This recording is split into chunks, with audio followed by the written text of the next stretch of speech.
Po 30 letih uspešne poti, na kateri so se iz dobavitelja razvili v globalno prepoznavnega razvojnega in predrazvojnega dobavitelja, bodo gradili še močnejšo skupino TPV. Gre za različne kupce, za katere zdaj postavljamo dodatne kapacitete.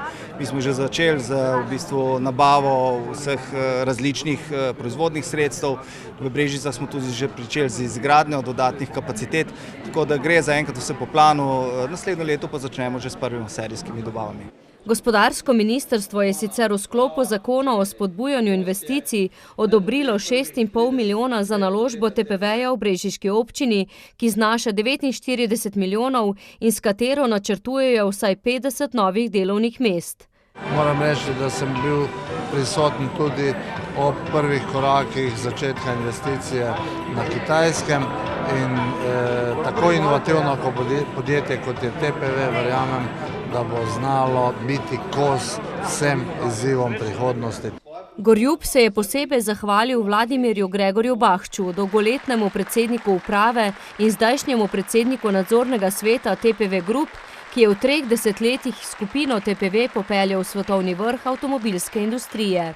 Skozi smo bili v tej veri, da bo slej ko prej prišlo tudi to, da bo TPV sam razvijal in bil sposoben ponuditi svoje izdelke avtomobilski branži.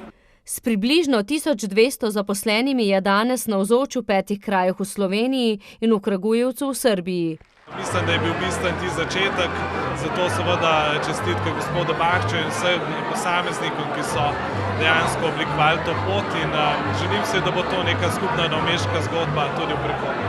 Tudi v regijski gospodarski zbornici cenijo prispevek TPV-ja, sicer njenega ustanovnega člana v gospodarskemu razvoju regije.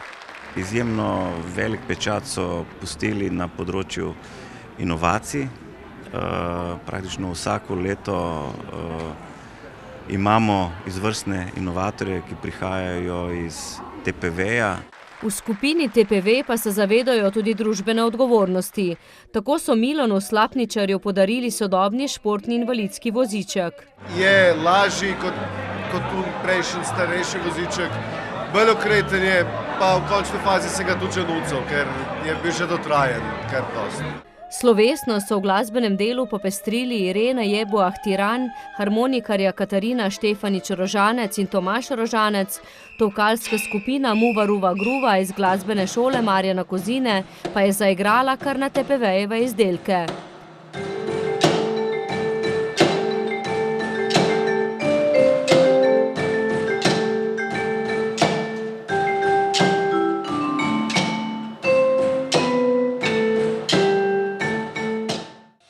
Slovesno se je končala v inovativnem duhu, značilnem za podjetje, to je z aktiviranjem časovne kapsule.